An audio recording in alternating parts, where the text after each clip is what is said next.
You did? I did. I was supposed to be getting our theme song. Well, you have time. We have time. Facebook is building our audience. Welcome. What was the episode? Can we explain why we go live before we were ready to It's go my live? fault. We're supposed to have theme music on, and I hit the button too early. So we're just pretending that we're not live while my co-host gets the theme music going for Girls Night Live. Right. Did you get the tag on there? We're also making... So now is the time for anyone to share. Uh-oh. Yeah. Did you get the tag? Here's another one. Okay. And another one. Yeah. This is our theme music. The Queen Bee. It's ladies' night. What? It must be Angie on the mic. The butter pea, honey, got the sugar, got the spice. Roll the L tight. Keep the rhymes right, y'all. Just make this motherfucker up. This is a family show. Okay. Whoopsie. Just kidding. Just kidding. What's up, Kent? Thanks for joining. Please share. So, welcome to... Is it episode 24? I think 24-ish. 24. This is episode 24 of Girls Night Live.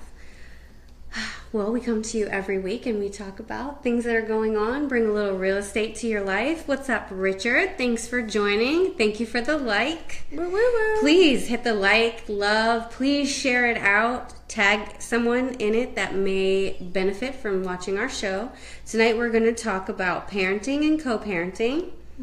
We're going to talk about how to save money and all the wonderful things that I've learned the last couple weeks from my favorite livecasters, Chelsea and Martin Matthews.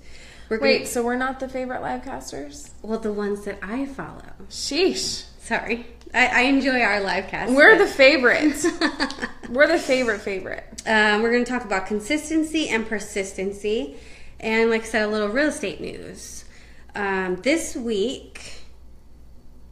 we're still supporting Michael Oliver, but I wanted to just bring that up again. Michael Oliver is one of my daughter's friends who has a rare form of cancer, and we are trying to raise money for his treatment. We've raised $410 so far. The least that anyone can do if you cannot donate is to share his story. I'm going to put it in the comments. Please just hit that share button. We're trying to raise money. We're putting together an event, which we'll be announcing later, as to what we're going to do, and we're really hoping for max participation. So Lots. Please, if you could just share, we're trying to get him his treatment going. And this week, again, our first topic is going to be parenting and co-parenting. It's a favorite topic when you have 27 and a half kids. Right, and this is my favorite co-parent right here. And what I want to talk about is why she's so amazing. Because I told her today, I said, I'm going to put you on blast because without you... I would not, my life has been made simpler. You are such an amazing friend because you love my kid as much as I love my kid. And I can say that because when I am in the heat of a disagreement, she is able to bring me back to my point of focus, which is not me, not why I'm upset, but yet my child. Anybody who can put things into perspective in that manner, to me, really loves my child as much as I do. I do. She's my baby. Yeah. And that's important, and I'm so blessed to have a friend like you that loves my kid I do. I do. And you can't depend on people to love your children like you do. I think it is like a special thing. I think partly for me because I didn't have a mom or dad growing up. I never had a mom and dad. So I don't see blood as being a parent. I see love as being a parent, and the connections that I had with the parents who raised me, and also with Anissa and with Jaden. They don't have to be blood to be my kids, and I really do love them like they're my own. So, well, I'm just blessed, I feel like, to have a friend like that. Oh, yay. So thank you. You're welcome. And then I made a decision this weekend. I am not going to let anyone steal my joy ever again.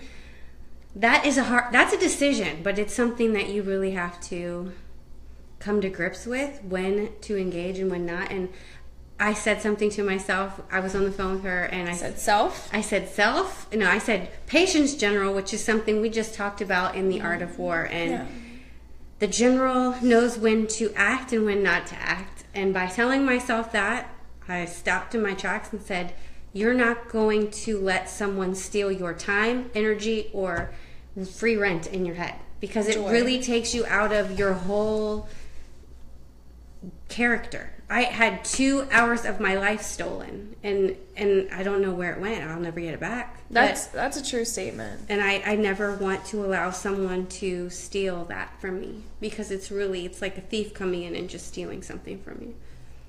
Time you can never get back. And I think one of the biggest lessons learned from this weekend is just knowing when to and when not to engage. Like, what's important is, and basically I choose not to engage most of the time, because I think it actually annoys people more if you don't engage. So I would agree. I kind of enjoy that aspect of it, and I just be like, you can be mad all you want, because it's not going to affect me. Right. So. No, that's good, because when I pulled myself back, I pulled myself back.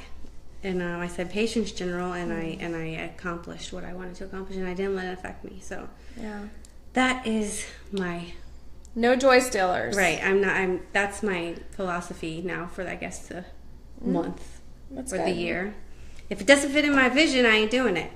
I wanted to just highlight and spotlight my favorite live casters, Chelsea and Martin Matthews. They have taught me so much. Are you really upset? Of course. You keep saying they're the favorite. What the heck? They're the favorite that I've learned something new from. The second favorite. The second favorite. Martin and Chelsea Matthews. You have to follow them. They teach about financial literacy, and I've learned so much. They had an On the Money challenge that they did for the month of February. They recommended this book. This is an amazing book. This has really changed a lot of things. I have so many things I've learned about the system of accounting, my own system of accounting. We need to... I joined. Oh, yes. I'm so glad you joined. That was just a little testing.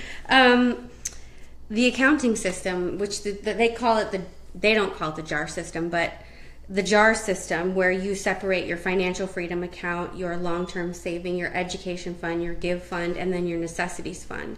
And there's percentages for everything that you should be putting into those. So I think that's very important. And they say, if you don't manage your money will manage you. And basically that's true.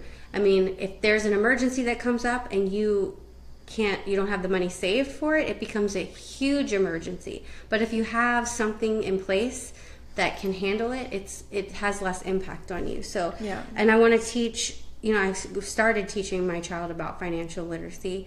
We've started the practice of saving. We have a little, what we call financial freedom jar at home. Every single day we take a certain amount of money, both of us do it, and I remind her to go put that money in that box every single day, just to get in the habit. Doesn't matter how much, just matters that you're doing it and creating that habit. And every amount of income, every dollar she gets for her birthday, for Christmas, for any occasion, I'm going to have her take 10% out and put it in her financial freedom account and divide it into those different accounts. That's good. That's really good. I have a lot of kids, so that's going to be a lot of jars. Well, you should have seen the jar system that I found online. It literally had jars across the table. I want to talk about consistency and persistency, and how this runs into my goal this month or this year of getting my emails down from 60,000. I am now down to under 7,000, and I'm super excited about that. That's awesome. I have 1 million. Yeah. I mean, literally 60,000 emails, and I'm down to over 7,000 now. That's huge. Every day I created a goal to delete 2,000 emails, or to at least sort through 2,000 emails, and I've been doing it every single day, minus the weekends, and I'm down to 7K. And that my point about it was, if you do something consistently every day, it makes a huge impact, and you would never know that you can do it that quickly. Mm-hmm. But if you just set a goal every single day and continue down that path, no matter what, whether you feel like it or you don't, you just keep doing it, you're going to see a huge impact over time. And in just a month and a half's time, I've gotten, and it's a huge accomplishment for me. It sounds really silly, but it really is a big deal. And then I mention the real estate show I did this weekend, which I thought was pretty awesome. It was awesome. It was good tips. Tips for anyone who is considering selling their home for sale by owner. Which I would not recommend. Right. I wouldn't recommend it, not for obvious reasons, but all the reasons that I covered. There's a lot of things. There's a lot of work involved with it. But, if you are considering it, highly recommend you watch that show. I think it's episode 9 of my real estate tips and tricks tip show, which I'm now calling Homefront. It's been determined. We're going to call it the Homefront. I personally like that name. You were the first person to make that suggestion, actually. But, you know, there's a lot coming up in real estate. I'm in the process of pre-approving, getting 2 buyers pre-approved. We just finalized the approval on the short sale that I have. So that's going to closing here in the next couple weeks. Woo, woo, woo. Yep, super excited about that. And then it's really getting going. It's March. It's March starting tomorrow. So we're really getting things going in the real estate world. So if you are considering buying, selling, and you have questions about how to get the process started, please feel free to reach out to me. I'd love to help you. You don't have to use me as your agent, but I'd love to at least be helpful to you if you have any questions. Yeah. So we're doing some home improvement projects at my house right now. Yes, finally. we briefly talked about the do-it-yourself projects I you have going on. 1,012,000 that I have to get done before I can do anything with regard to selling my home. But we took my, I had the white veneer laminate type cabinets, and my husband stripped it all down, and he's been painting it. And we got this, it's actually cabinet emollient or paint. What's the word? Emollient? I don't know. I'm not. Enamel. Enamel. Okay, There we go. yeah. It's enamel. Cabinet enamel. There's no brush marks on the stuff. Like, it looks like they came factory made like that. And they're black. And we got the color. She said like that, but you can't see. Yeah, it. totally. You know, in our studio audience, if I could panoramic Actually, around. hold on. I think it's safe to do that. I'm going to show you the cabinets real quick. There you go, There Marka. you go, Marka. There is the cabinet. She's saying that it looks like it came like that. So you see it's all white, right? Well, ours went from white to black. And it's actually called, the color is Valspar, and it's cracked pepper. Well, it looks really nice so And far. I like it a lot. You should be documenting this. Well, we're taking lots of pictures, and Dennis has been doing all the work. So I've just been enjoying the process, and it's going really good. So Well, that's I'm good. proud of him for actually getting it done. That's good. Yeah. So we're going to have a whole new kitchen. I want to do granite countertops like this, but I'm going to actually start a GoFundMe for my countertops if anybody would like to donate to that. That's I have funny. about 11 cents to go towards it right now, and I need about $2,000. So 11 cents to 2,000. That's awesome. yeah. Well, it looks really good, and I'm going to encourage her to put pictures up. Our first investment property is actually near done, and it's going to go up. That's awesome. I've been documenting it throughout the process, but I kind of want to do like, thank you for the likes. Please hit. I don't know who that is because they're. I can't see. If I go on, I'm going to join again. No, you should be on. Oh. I thought you were. Oh, maybe not. Clearly, we're just checking this out. It looks like it came like that. Okay, I'll just go ahead and turn my volume down while I'm checking this out for all of America. I can't see anything. I don't know. But anyway, so we're doing a lot of home improvement projects. You've got that investment property. When's the actual finalization date that you see? I gotta still check it out and see when we're finalizing that, but it's it's very close to being done. That's awesome. Yeah. I don't think that's it. I think that's all right. I'm going to be doing landscaping in the front of my house. I need to be doing some landscaping. Anybody out there a landscaper in the Stafford area? I need one. Yeah. I need someone to come dig up. We have a lot of weeds in the summertime, and I need all that gone. I need good soil. I need good evergreens and some pretty flowers, and then I want to put those solar lights outside too. That sounds good. Try to make it look nice and have some pretty curb appeal. I want to do some landscaping outside. Nice curb appeal. I did a video too on curb appeal. Gosh, I don't know how long ago it was, but I have it on my YouTube. But it was pretty awesome when you're looking at getting ready to sell your house and you need to stage it. Just spacing and colors and curb appeal, and it's how important it is and how nice it looks. Like when you walk into a model home, how you see everything is nicely set out and makes you just want to come in and live there. Yeah, Yeah. that's basically correct. But I want to go back to the financial literacy thing one more time. What I learned is that, and I'm going to tell you the percentages. For your necessities fund, you needed to put 50% into your necessities, 50% of whatever you're saving. But in all, it could be your total income. So 50% of your total income should be your necessities.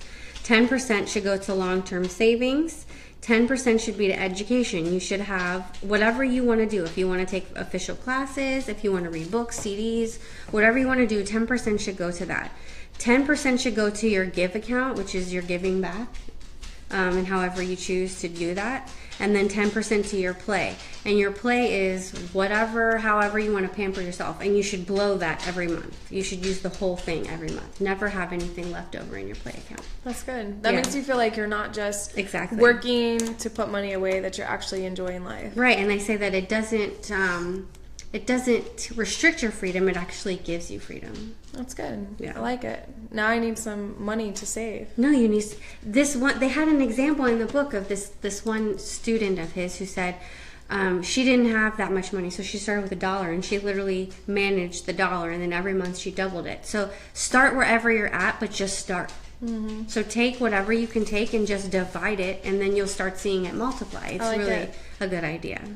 I'm going to start. We're going to cut back on some stuff. Like, we don't need a $400 cable bill. No, that's why I don't have cable. Yeah, we're going to start cutting back. I have a funny story. I walked into the bank, and it was like, I want to start 2 more checking and 2 more savings.